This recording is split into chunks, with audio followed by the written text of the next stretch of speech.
เอาไปท่าแขกมาดิเบิ่งซุ่มซนบ่ตำกะ เอามาแล้วนี่จะเปิดน้ำใสได้เป็นแล้วมีเหลืองกับมีอันนี้เอาเส้นร้อนเป็นปะเส้นร้อนเนื้อแบบเนื้อขาลายแซ่บ ซีมึงแล้วแซ่บ แซ่บแซ่บนี่สิ่งที่แซ่บนี่คือแซ่บออกมาจากน้ำซุปอาหารปูเชิญอย่างไรก็ลองมาเบิ่งพี่น้องบ่ฮู้ว่าอันนี้เพิ่นเอิ้นซอยหยังของเมืองท่าแขกนี่ฮู้แต่ว่าท่าแขกกลางเนาะ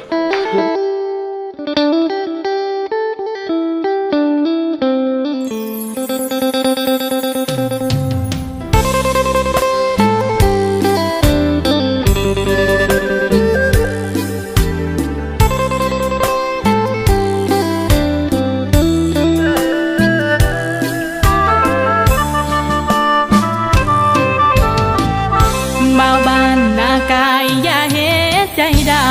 ำผ่านมาคูณคำแวะแน่เด้ออย่าใจดำลากะหูอยู่ดอกว่าเพิ่นบ่ได้ใส่ใจหักของเพิ่นอยู่กับผู้ใหม่บ่แค่ดอกแค่แฟนเก่าแต่บ่ได้หวังอีหยังเด้ล่ะเบิ่งซุ่มซนบ่ตำกะเฮ็ดใจเพิ่นอยู่มาเอาฟืนหาฟืนตลอดเลยได้กระจายเลยอัดเลย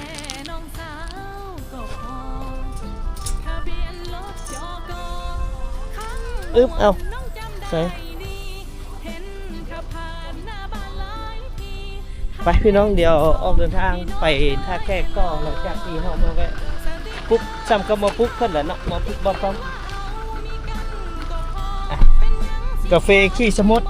กาแฟอันขี้เหงียนก็เอิ้น กาแฟขี้เหงียนแพงกาแฟนี่น่ะส่วนใหญ่เขาเจ้าจะขายส่งออกประเทศญี่ปุ่น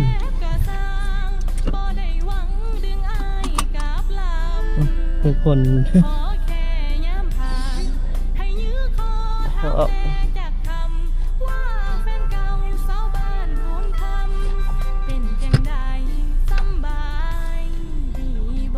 ตื่นมาแล้วก็เฮ็ดเวียกต่อยมองลุกหนักมาไก่ปะนั้นเป็นค่อยเลยแม่นค่อยยังพักผ่อนอยู่ก็ค่อยนอนเฮ็ดเวียกเลย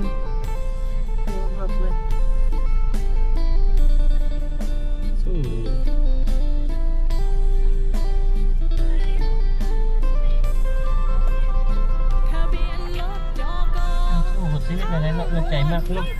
เครื่องเสียงแล้วมันมากแค่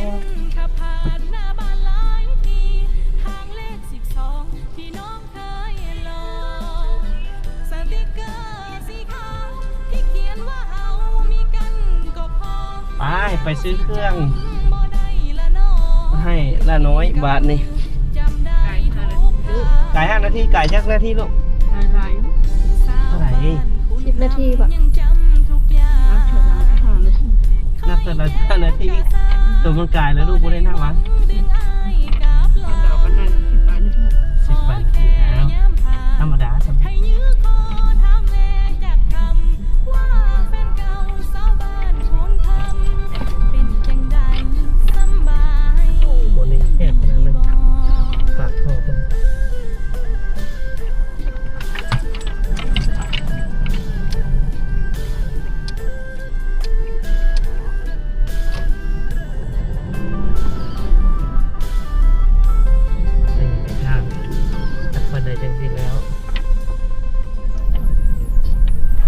ใส่ท่อเนาะ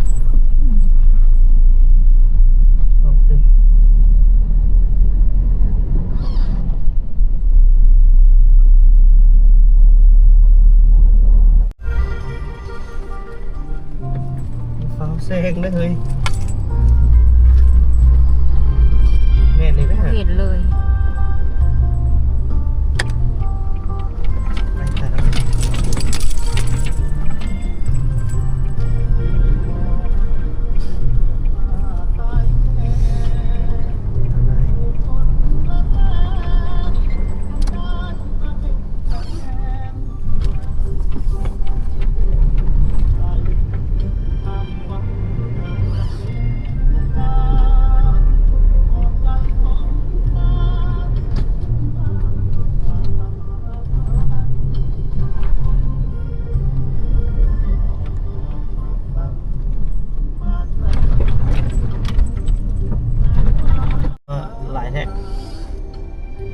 างทาง ฮะ ล้างทาง ล้างทางว่านะ ทาง เขาหดทางเขาหดขี้ฝุ่นอึ๊บอึ๊บโอ้คันรถรถเกตรถโลนี่ติดแอร์เพิ่นเนาะ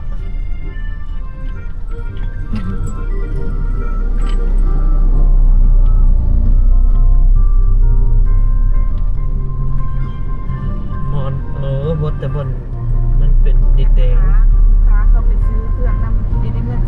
400,000 ไทย น้อง เออ เข้าได้ยังไง หมานอยู่เนาะเฮงเฮงเฮงเฮง งานอยู่ได้ หานหมานหานดี มันรอเจ้าของมันเลยหาน เอาอันนี้จะ เปิดสุด โอ้ยทักแล้วมาเปิดสุดเลยแบบ10 ปี20 ปีมีไผมาถาม บ่มีผู้ใดอยู่อีหลีเด้อันห้องนั้นหั่นน่ะห้องอื่นน่ะยังเที่ยวเข้าเที่ยวออกแบบว่ามันคือสิแบบนี้อยู่เจหมู่นั่นแหละหมู่ก็บ่นี่แหละเขาเอิ้นว่าคนงามเลิก คนงามเลิกเนาะหมู่บ่เห็น โอ้ยคักได้หาคักได้ เขาเจ้ามาถาม2-3เทื่อแล้ว แต่ว่าเขาเจ้าติมันน้อย ที่จริงนะ มันมีแก๊สเต็มอยู่เด้มันระเบิงคือแบบน้อยแห้งค่ะนะ ที่จริงนะผู้สาวสำน้อยกำลังงามกำลังวัยปิดตะเพงมาตบมาแต่งใส่แล้วมันก็เลยงามนะฮักผู้ใดกายไปกายมาก็อยากแวะเนาะ แล้วมันกระโมดด้วยนะแบบว่า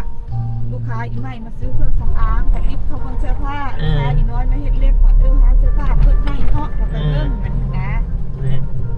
คันว่ามันใหญ่มันน้อยผมไปแปลงไอ้แก้วเลย มันเป็นน้ำคนแล่นไฟเด้คนแล่นไฟให้คักเอาใส่ ดีสิบ่ได้แว่อันสั่งแว่นก่อนบอก ใส่ดอกไฟใส่ดอกไฟแล้วมันอาดเด้ใส่ดอกไฟเนี่ยไปใส่ดอกไฟมันเปื้อนเนาะบ่เป็นก็เลยจัดเต็มให้เลย ใส่แอนดอกไฟเห็นละ เป็นน้ำข้นใส่ดอกไฟจังหวะอันนี้อันน่ะปลาบึงดู ลงไปกินดิฉันบ่อยากเข้ากันนะ อิ่มอยู่บ่ กินใจหลังนี่เก็บหลังเข้าไป สมัย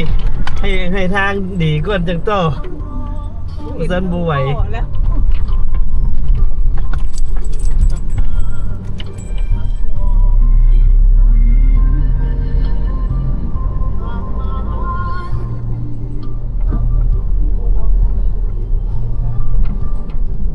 จริงหน่อยมันแล้วจะมาทานค้าเนาะ จังนะเอาแม่ไหวเ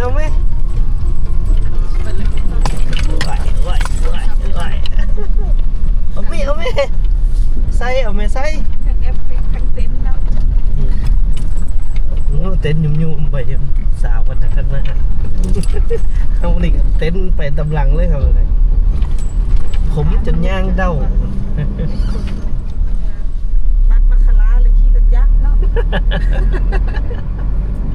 ใส่หมวกกันน็อกอีกมันวะ ดูใจเลยแหละไปแล้วเป็นโง่เลยนะมาคาราเปลี่ยนสี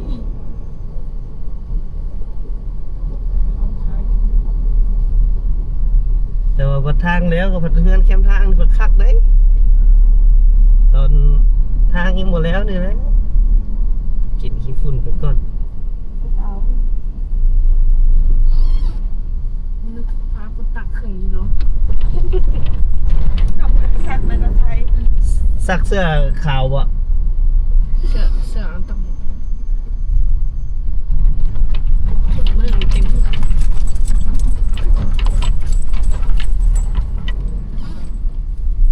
ต้องสิเอาเบอร์อันเปียกเบอร์อันเครื่องผู้ซ้ำเท่านั้นเลย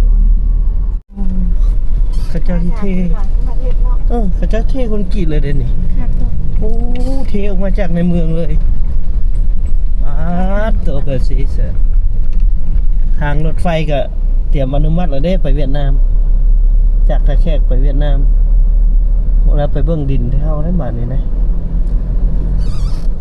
ไม่ได้ค่อยเลยดิน แล้วก็คอยเลย ต้องใช้ไปเฮียนมีรถไฟแหละ ตรงใจไปเฮียนแล้วสิมีโอ้ยโครงการ 10 ปี ใส่จบน้ำใส่ อยู่ใส่จบ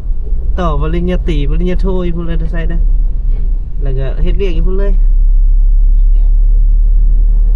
โอ้เพิ่นสิเทคอนกรีตเข้าในตัวเมืองเลยพี่น้องเส้นนี้นะ กรีด คอนกรีตเทคอนกรีตเลยสุดยอดแล้วสุดยอดแล้วกำลังพัฒนาบ้านเมืองเฮาไผว่าเมืองลาวเศร้าเมียก็บ่นอน ไก่สะพาน มันสิต้นบาดหลามักแตงสร้างดอกหน่วยฮะ ไปมาเมืองลาวเศร้าสาวเอ๋ยอย่าพาว่า มันสิต้นบาดหลา สิโปบ้านลา มันสิ มันสิโปบ่มักแตงสร้างดอกหน่วยปลายดอกนา ดีใจได้พี่น้องที่เห็นบ้านเมืองกำลังจะพัฒนานี่ถือว่า ดีใจแห้งเนาะดีใจสุดเห็นบอกบางคนว่าโอ้ยสิได้เห็นบ่เนาะเส้นทางดำสิเส้นทางดีๆหรือว่าไฟฟ้าแสงสว่างเข้ามาว่ะก็อย่าฟ้าวไตแล้วว่ะ มันสิห้ามกันได้เนาะอย่าฟ้าวตุยแล้วว่ะถ้าตุยก้อนก็บ่เห็นว่าซั่นนี่ชีวิตคนว่าตื่นสมัยเห็นหน้าจังหวะย่างเด้พี่น้องเอาจังไรก็ค่อยเฮ็ดค่อยสร้าง ก่อนสิพัฒนาได้เฮามันก็เริ่มจากเฮานี่แหละพัฒนาตัวเองแบ่งหน้าที่กันเรียกไปเรียกมัน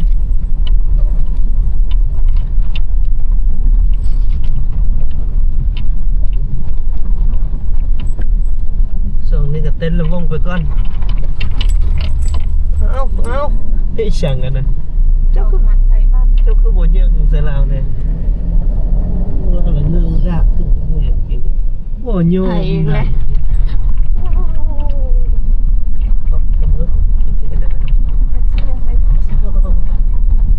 ไม่ธรรมดา โคตร ลีลาเปิดง่ายง่าย เดี๋ยวล้มนะเดี๋ยวโฟมนะ รู้ลีลาเปิดใส่ย่อย พวกรถลายใช่ปะ หลาย เขาจัดเนาะ จับรถเยอะโฟมมันโฟมมันจะเก๋งาน10 โมงก็จากบ้าน จน1 โมงเนาะจังหวะ เพื่อไปหาปลาเนี่ยก็ ปะยอ ปะยอน นอน ยังติดใจปะยอน ใส่ติดแล้ว ขนมเปลือก ใช่แล้วก็ถนนข้าวสาร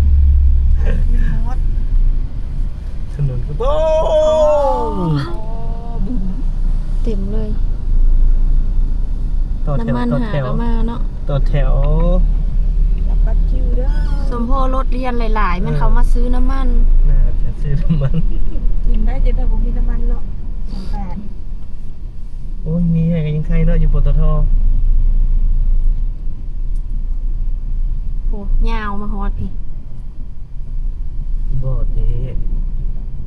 โอ้โหเห็นจอดเรียนอยู่ คือคืนแท้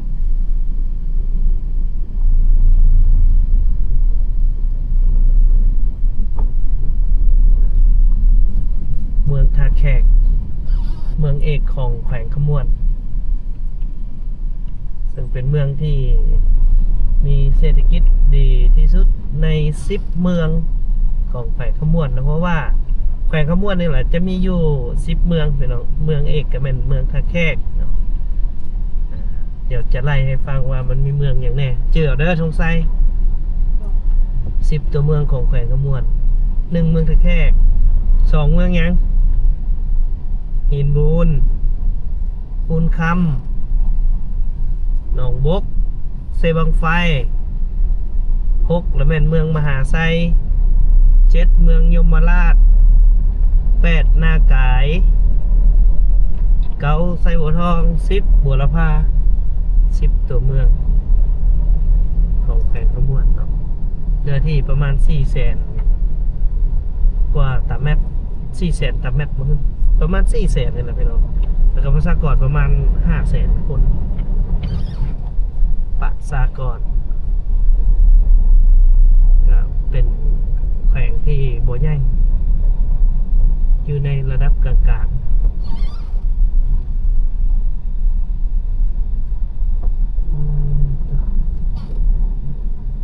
วันสงกรานต์เนาะคือสิคักเนาะแถวนี้เนาะคือสิคึกคืนดีเบิ่งเพิ่นประดับเองนี่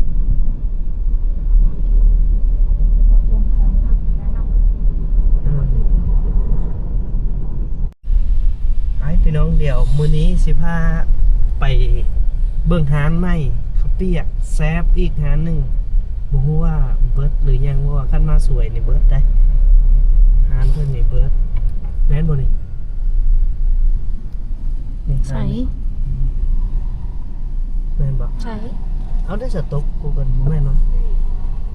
อยู่บ่อนอันลาวเวียดเนาะอยู่บ่อนอันอีหยังก็สหพันธ์ลาวเวียด ถึกหรือบ่ซอย บ่ฮู้ได้ว่า อ้า จิ วเล่นอีก3,000ลาวเวียดนี่สักกายแล้ว ก็จื้อหาแล้วบัดนี้ อาศัยถ้าเพื่อนนี่เราบ่จื้อนะ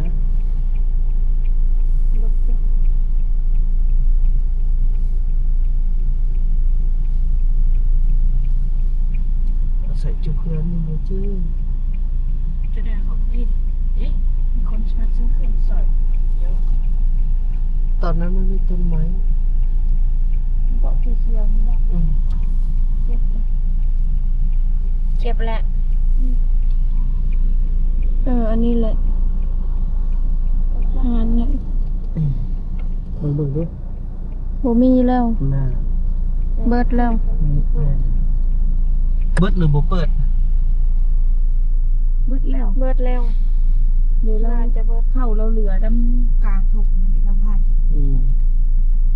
เดี๋ยวกินหน่อย สลายแต่เจ้าเศร้าแม่อยู่นี่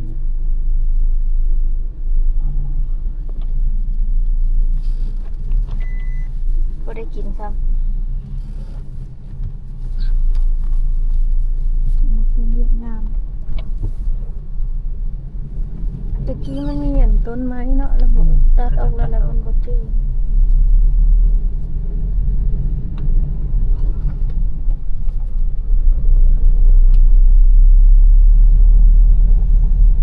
เดี๋ยวไปเลาะเบิ่งก่อน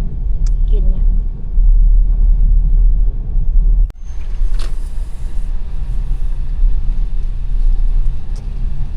มีวางจอดอยู่มั้งคือแคบ จักแล้ว จอดอยู่ในรถชีวิตสิ แม่นบ่ฮะปูเซินนั่นล่ะ เขาจุ่มใส่เลยได้ แม่นแล้ว ข้างหลังเพราะทางหลังเขาจุ่มใส่เลยได้ รถจักรเลย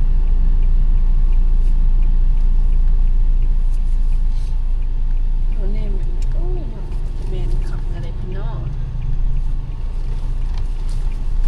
ขับจุดเขาจุ่มใส่ ไป ได้ เฮ้ย ติ อืม พ้นเวอยู่บ่จัก เอามันมายุกมาแยะหลายอันหลายแนวไปลงแล้วลงเลยเดี๋ยวพาแวะเบิ่งเฝอแซบ อ่านไปค่ะ มีรถเขาออก บ่ปลายตัวนั้นมันเขียนห้ามจอดตัดประตู ได้ สั้น ได้เข้าแม่ บ่สั้นยางแปรว่ะ เออย างแปรได้จอดตัดประตูซึ่งหาอยู่ว่ะ นี่ปูเส้นเอาลองแวะเบิ่งไปพุ่นนะ บอกมานั่นโผล่นี่เรือฟืน เอามื้อนี้มาแวะซิมหารปูเส้นหน่อยหนึ่งพี่น้องนี่แวะเบิ่งเฝอแซบเมืองท่าแขกปูเส้นเนาะมีเหลืองมีอหย่างนำแน่เดี๋ยวเขามาสั่ง นี่สร้างเองแล้ว ฮะสั่งได้ไหนเอาแบบไหนมีเหลืองมีเสือ เอาเฝอก็ได้เฝอขาลาย ต้องใช้เอาอย่าง เอาครั้งน่าจะเป็นครั้งแรกที่บ่อเตียงมากินเฝออยู่หานปูเชนเนาะ ก็ได้ยินแต่ชื่อเสียงเรียงนามเพิ่นเนาะมื้อนี้ก็เลยมาชิมเบิ่งมาชิมเดี๋ยวแซ่บจะบอกต่อเพิ่นว่าร้านดังเลยร้านนี้ร้านดัง เอามาแล้วนี่จะเปิดน้ำใสได้เป็นต้องมีเหลืองกับมี อันนี้เอาเส้นร้อนเป็นปะเส้นร้อนเนื้อแบบเนื้อขาลายแซ่บ ซีมึงแล้วแซ่บ แซ่บแซ่บนี่สิ่งที่แซ่บนี่คือแซ่บออกมาจากน้ำซุปถ้าน้ำซุปแซ่บน้ำซุปมีเอกลักษณ์นี่ถือว่าสุดยอดของเฟอโอเคเฟอเป็นบ่ตัวนี้มาแล้ว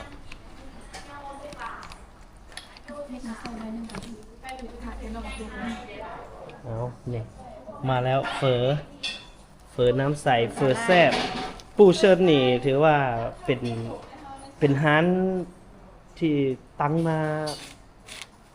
หลายปีสมควรเนาะรุ่นนี้ก็จะเป็นรุ่นสืบทอดละรุ่นสืบทอดรุ่นลูกเนาะกับเจ้าของร้านเมื่อกับหมู่กันกับเราแต่งคำนี่แหละร้านปูเชิญอย่างไรก็ลองมาเบิ่งพี่น้องบ่ฮู้ว่าอันนี้เพิ่นเอิ้นซอยหยังของเมืองท่าแขกนี่ฮู้แต่ว่าท่าแขกกลางเนาะ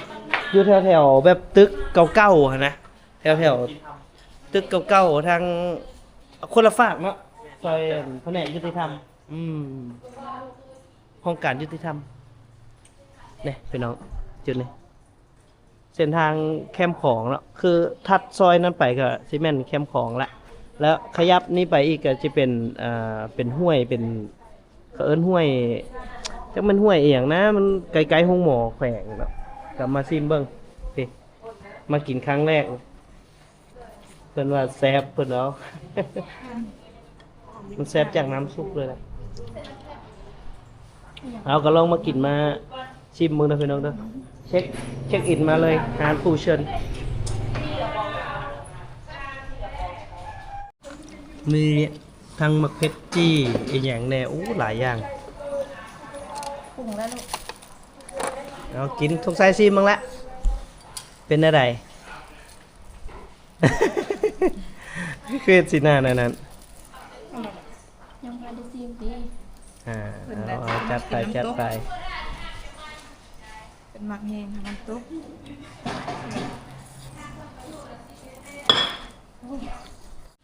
ตอนเช้ามาเป็นต้องเอามาใส่ถ้วยอาบนน้ำหนักลง ตัวผมเป็นตื้มหมูกรอบมาอีกตัวเปลี่ยนเป็นถ้วยใหญ่อีกได้บาทโอ้สิกินเบิร์ดจะบบาทนี่เอาปูเซินพี่น้องซื้อนี้ไว้ใจได้อาหารปูเซิน ตอนเน้น เน้นตอนเน้นเลยเปิดมาโบแมนว่าหากับเปิดมื้อนี้มื้อวานได้หาเลยแต่ว่าเปิดมาดนแล้วเดี๋ยวจังสิสอบถามประวัติเพิ่นแล้วมาเล่าให้พี่ให้น้องฟังว่าเพิ่นเปิดมาจากรุ่นแล้วเนาะเดี๋ยวเฮาสิมาเล่าให้ฟัง อย่างยากมากนี่นะมันมากันแล้ว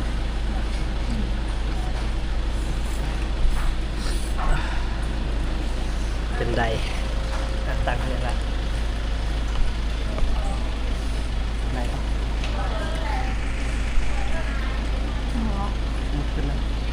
ๆสำหรับคุณมันจะเห็นเฟอแซ่บมาเชื่อใส่ก่อนฮ้อน เพื่อจะกินแล้วไข่เต็มถ้วยแล้ว อ้นเห็ดนางงามๆเดี๋ยวตัวนี้เห็นเจ้าเดี๋ยวนี้ นี่จังเลยกินหลาย มื้อละกินหน่อยมื้อนั้น เปิดนี่เป็นคล้ายๆกับเปิดเส้นขวางนะแต่เปิดเป็นเจ้าเฮ็ดด้วยข้าว เส้นอ่อน เส้นอ่อนละลายได้ดีเพิ่นเฮ็ดเองเลย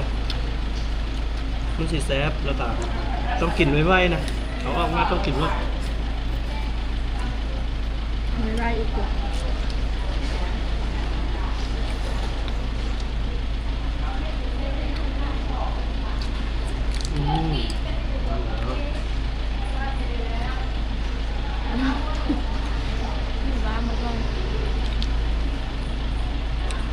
มันแถมหมูกรอบให้นะ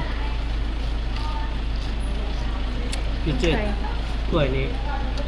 ไก่ที่ได้เอาซีนให้เจ้าแหละเอาหมูกรอบมา อ๋อเอา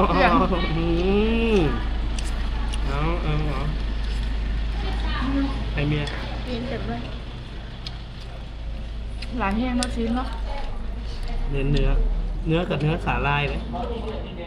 บางร้านนี่ได้3ถ้วยพุ่นน่ะชิ้นนี่ แบบอาหารเพิ่น เราใส่ บ่ ลาย บ่คิดที่ซีนบ่คิดที่ต้นเนื้อนี้ทุกถ้วยบ่แม่นเท่าแต่ถ้วยนี้นะพี่น้อง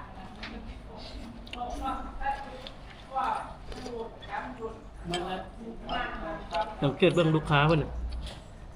ทางร้านนั้นนี่เต็มแล้วถ้ามาตอนสวยๆนี่เกือบสิบ่มีบ่นั่งครับอันนี้ถ้ามาตอน 10 โมงตอนประมาณ 7 โมงตอนเช้าเต็มแล้วก็ตอนเที่ยงประมาณ 11 โมงครึ่งเต็มคน เลิกงานนี่ด้วย เมื่อเขาเลิกงานแล้วเขาเจ้าก็มากิน เลิกเรียนเลิกงานเลิกการ ใกล้ๆห้องการยุติธรรมแถวๆน้ำพุ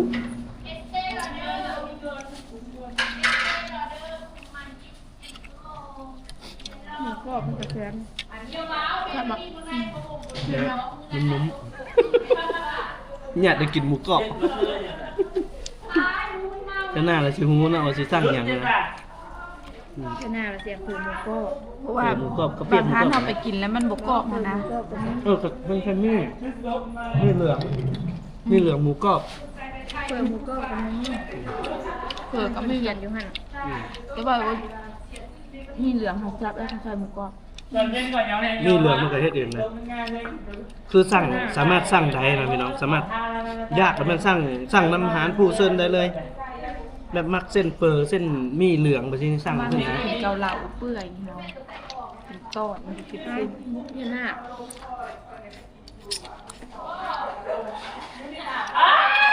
นี่มาติดใจ ยังบ่ทันได้พามาเลยพามาเท่าแรก แซ่บแห้ง พามาเท่าแรกเป็นในหมูกรอบ หมูกรอบกับมีความมัน นุ่ม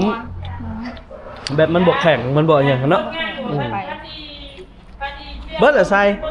อ๋อ ยังบ่เบิด อืมขาดตรงนี้ก็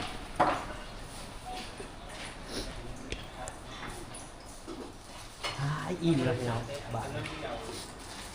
อิ่มแบบกินแบบบ่ต้องปรุง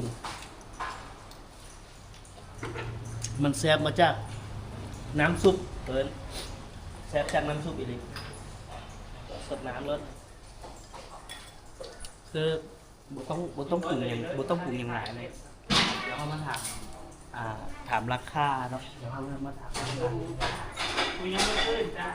เจ้าของงานอยู่นี้นี่สบายดี เดี๋ยวเขาถามนิดนึงก่อนว่าร้านผู้เซิร์นเขาตั้งมาดุนกันเนี่ย 13 ปีเลย 13 ปี แต่ รุ่นนี้รุ่นที่2วะที่ซื้อพ่อนี่ เขาเป็นคนแรกเลยบอกแต่ว่าใส่ซื้อพ่อ อ๋อใช่ซื้อพ่อแต่ว่าเพื่อน ทำงานกู้เซินจาก อืมสถานที่ เป็นเรื่องของข้าพเจ้าเอง งานอยู่ซอยใหญ่ครับ ข้างประเทศยุติธรรม ข้างพระเนตรยุติธรรมแขวงคำม่วนพี่น้องซอยน้ำพุนะซอยน้ำพุซอยเครื่องกลางแล้วเป็นเพื่อนทรงฝรั่งเศสในสมัยก่อนจังไดก็แวะมาเด้อแวะมาอยู่ข้างเบื้องคันเฮาปิดหน้ามากับซอยทวิตเนาะถ้าเฮามาจาก ที่ มุม สอง แขวง ที่สองออก เป็น จาก ซอย ออกจากลำพูนมาตอนนี้ ออกจากน้ำพุมาแล้วซอยที่2ถ้าว่ามาจากทางพุทธแล้วมันข้างๆยุติธรรมเลยแผนกยุติธรรมจังไดก็มาแวะมาชิมเบิ่งราคากันเองเพิ่นมีบริการอะไรอีกบ่ มีเพิ่มมีเหลือ มีเรื่องคือขายเส้นพร้อม กายเส้นของ ขายเส้นพร้อมอีกจังไดก็มีเบอร์โทรติดต่อเดี๋ยวว่าจะทำขึ้นให้จังไดก็แวะมาอุดหนุนเด้อครั้งแรกเลยเนี่ยที่พามา13 ปีที่เพิ่นเปิดร้านก็เห็นอยู่พี่น้องแต่บ่ค่อยได้บางเทื่อมาแล้วคือตอนมีงานได้อีหยังได้บางเทื่อก็บ่ได้แวะมื้อนี้โอกาสดี แวะมากินมาแซ่บหลาย